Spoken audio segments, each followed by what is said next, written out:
আমি জাতীয়তাবাদী চেতনাতে বিশ্বাস করি, শহীদ রাষ্ট্রপতি জিয়া রহমানকে সম্মান করি, আমি বঙ্গবন্ধুকে ভালোবাসি, আমি ৭১-এর স্বাধীনতার চেতনায় বিশ্বাস করি। আমি দল মতের ঊর্ধ্বে উঠে তারপরে কথা বলার চেষ্টা করি। আমার কাছে বাংলাদেশ আগে, কোনো ব্যক্তি আগে না, কোনো দল আগে নয়। বাংলাদেশের প্রতিটা ইঞ্চি মাটি আমার জন্মভূমি। তথাপি জন্মভূমির ভেতরেও আবার মানুষটি যেই স্থানে জন্মাবে সেটা তার সবচাইতে আপন। জন্মস্থান কখনো কারোর সাথে বেইমানি করে না, এবং যে জন্মস্থানের সাথে বেইমানি করে সে সবচেয়ে বড় বেইমান। তাই জন্মস্থান কখনো যেহেতু আপনার সাথে বেইমানি করবে না, তাহলে প্রশ্ন আসছে গোপালগঞ্জ কার? গোপালগঞ্জ বঙ্গবন্ধুর জন্মস্থান, বঙ্গবন্ধুর ঘাঁটি, আওয়ামী লীগের ঘাঁটি। এই সত্য কথাটি বললে আমি আওয়ামী লীগ হয়ে যাই না। বেকুফ অনেক বাঙালি এটা বোঝে না। আমি সবার কথা বলার অধিকারের জন্য সংগ্রাম করি। আমি বহুদলীয় গণতন্ত্রে বিশ্বাস করি। আমি মনে করি যে কথা বারবার বলেছি, যে অন্যায় করবে তার সুষ্ঠু বিচার হোক। কিন্তু এই বাংলাদেশে বহুদলীয় গণতন্ত্র প্রতিষ্ঠা করা ছাড়া কোনোদিন শান্তি আসবে না। বাংলাদেশে খেলাফতি কায়েম করলে শাসন, সেই শাসন নৈতিকতার অভাবে ধসে পড়বেই। এবং আওয়ামী লীগকে রাজনীতি থেকে দূরে রাখলে সেই সরকারও টিকবে না। প্রমাণ দিয়ে দিচ্ছি গোপালগঞ্জ দিয়ে। গোপালগঞ্জ কখনো বঙ্গবন্ধুর সাথে বেইমানি করবে না, আওয়ামী লীগের সাথে বেইমানি করবে না, কোনোদিন গোপালগঞ্জ যুদ্ধাপরাধী দলে ভোট দিবে না, কখনো স্বাধীনতার চেতনার সাথে গোপালগঞ্জ বিট্রে করবে না, কোনোদিন করবে না। গোপালগঞ্জ কখনো আওয়ামী লীগের জায়গায় অন্য কাউকে মেনে নেবে না।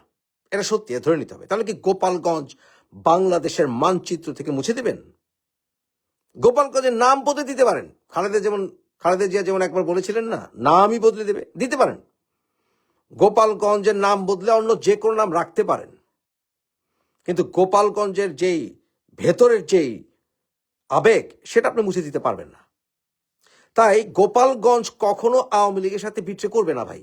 আপনি আওয়ামী লীগ করেন, জামাত করেন, বিএনপি করেন, যেই দলই করেন না কেন, আপনি আওয়ামী লীগ থেকে, বঙ্গবন্ধু থেকে গোপালগঞ্জে সরাতে পারবেন না।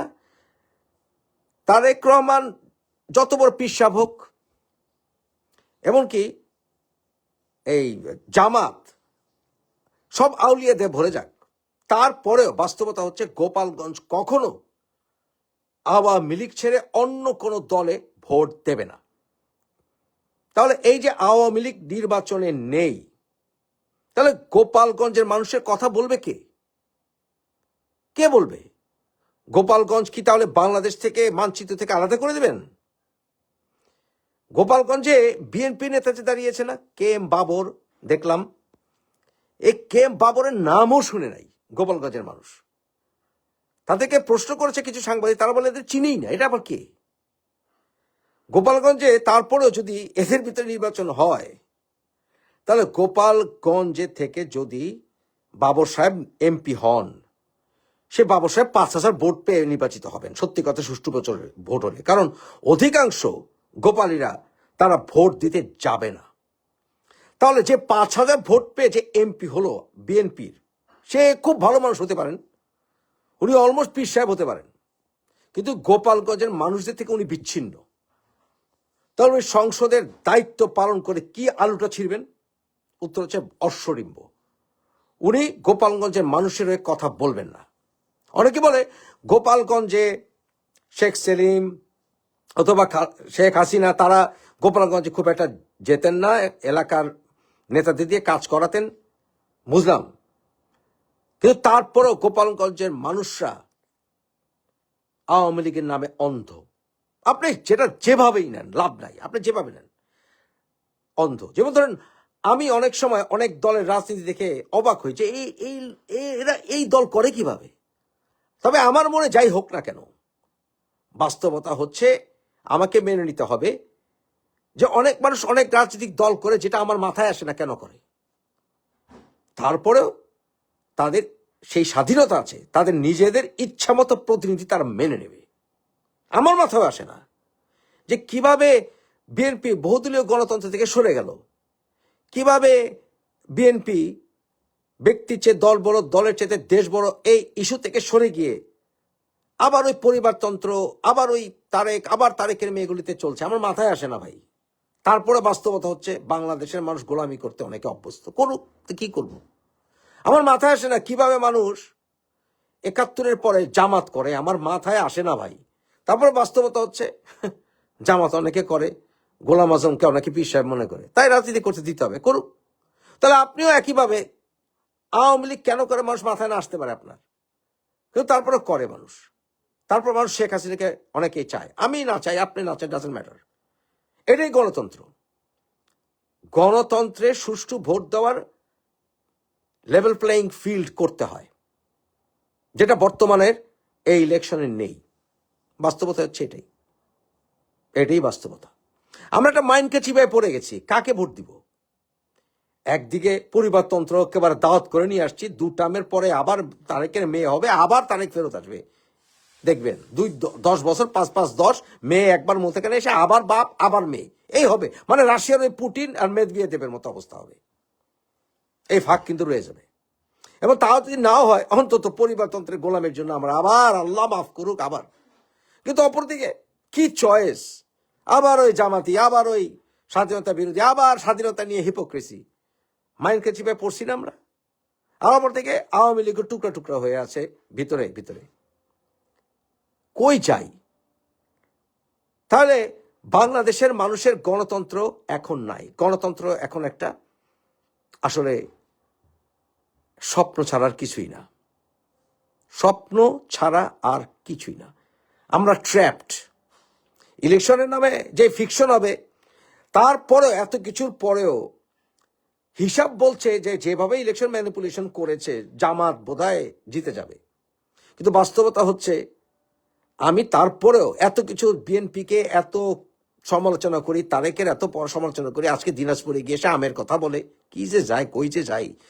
আবার ফরিদপুরে গিয়ে যে কিনা সয়াবিন তেলের কথা বলে, সে আবার গোপালগঞ্জের কথা কি জানবে। তারপরেও যুদ্ধাপরাধীদের দলকে ভাই ভোট দেব না, আপনিও দেবেন না, দিয়েন না। এত কিছুর পরেও অন্তত জামাতকে ভোট দিয়েন না ভাই, ক্ষমতায় এনেন না। বিএনপি আসুক, এছাড়া আর কোনো উপায় নাই, কারণ আমাদের উপায় গেছে। আর যদি ভালো না লাগে ভাই, ভোট দিন না, তাও ভালো, কিন্তু যুদ্ধাপরাধী এনেন না। তো তাহলে গোপালীদের কি হবে? উত্তর নাই। এই উত্তরটা কিন্তু দিতে পারতেছি না ভাই, সরি। এই উত্তর আমার কাছে নাই, বাংলাদেশের অসংখ্য মানুষের কাছে এই উত্তরটা নাই যে গোপালগঞ্জকে ভোট দিবে। কারণ আপনি যদি বগুড়ায় গলায় পাড়াও দেন তারেকের সেই বাপের বাড়ি এলাকায়, কেউ আওয়ামী লীগকে ভোট দেবে না, এটাও তো সত্যি। আবার এরশাদ যখন জেলে ছিল, তখন কিন্তু এরশাদ জেলে থেকেই 5 জায়গায় জিতেছিল, রংপুর, সোহাগপুর তার জন্মস্থান, তার সাথে বিট্রে করে নাই। তাহলে গোপালগঞ্জ কিন্তু এই নির্বাচনে 0 রিপ্রেজেন্টেশনে থাকবে। গোপালগঞ্জের প্রকৃত কোনো রিপ্রেজেন্টেশন কোনোভাবেই সম্ভব না। বাস্তবতা এইটাই, আনফর্চুনেটলি। গোপালগঞ্জ আগামী নির্বাচনের ফলাফল যেদিকেই যাক, নো, হবে না। বাই দ্য ওয়ে, এই আলোচনাটি শেষ করি শুধুমাত্র একটি ইস্যু দিয়ে, মেইন ইস্যু। সেটা হচ্ছে তারেকের একটি সাক্ষাৎকারে দেখলাম যে তারেক বলেছে যে কোনোভাবেই জামাতের সাথে জোট করবে না, নির্বাচনের ফলাফল যাই হোক। কিন্তু হাং পার্লামেন্ট যদিও হয়, সেটা একটা সম্ভাবনা আছে। হাং পার্লামেন্ট অর্থাৎ বাংলাদেশ এখন তো কোনো হাং পার্লামেন্ট হয় নাই। হাং পার্লামেন্ট যদি হলে, ধরুন বিএনপি 135 আর 151 পেলে মেজরিটি হবে।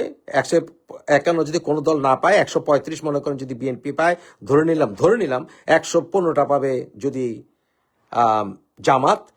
মেইন খেলাটা কারা খেলবে জানেন? বিএনপির বিদ্রোহীরা বহুত জায়গায় পাশ করে আসবে এবং ওরাই হবে আসল তুরুপের তাস। এবং তখন জাতীয় পার্টি ইম্পর্টেন্ট প্লে করবে, কারণ ইম্পর্টেন্ট হল তার 2টা সিট পাবেই।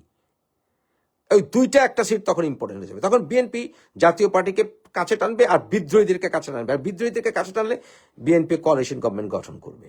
এইটাও হবে, কিন্তু অন্তত জামাতকে তারা আসতে দিবে না, এটা তারা চেষ্টা করবে। এবং বিএনপি লাস্টে কয়েকটা ভালো কথা বলেছে। পাশ করলে করতেও পারে, কিন্তু হিসাব বলে যে জামাত পাশ করবে, কারণ তারা ইলেকশন এইভাবে ম্যানিপুলেশন করে ফেলেছে। কি কারণে জিতবে? মানুষের গণভোটে না, ইলেকশন ম্যানিপুলেশনে। তারা এইভাবে মাইগ্রেট করে করিয়েছে ভোটারদেরকে দিয়ে, দেশের বাইরের ভোট চুরি করেছে এই কারণে। কিন্তু প্রকৃত ভোট হলে তারপরেও বিএনপি জিতবে, প্রকৃত ভোট হলে, যেটা সম্ভাবনা খুবই কম, কারণ ম্যানিপুলেশন অলরেডি করে ফেলেছে। এবং হাং পার্লামেন্ট হলে বিএনপি সরকার গঠন করবে বিদ্রোহীদেরকে পায়ে ধরে হলেও, এবং জাতীয় পার্টিকে কাছে টেনে। This is what's going to B the result. অন্যথায় জামাত যেভাবে সবকিছু গুছিয়ে ফেলেছে, ইলেকশন কেন্দ্রগুলো, শিক্ষা প্রতিষ্ঠানগুলো, খবর আছে ভাই। যাক, তবে গোপালগঞ্জের কোনো রিপ্রেজেন্টেশন এই পার্লামেন্ট রেজাল্টে থাকবে না, এটাই সত্যি।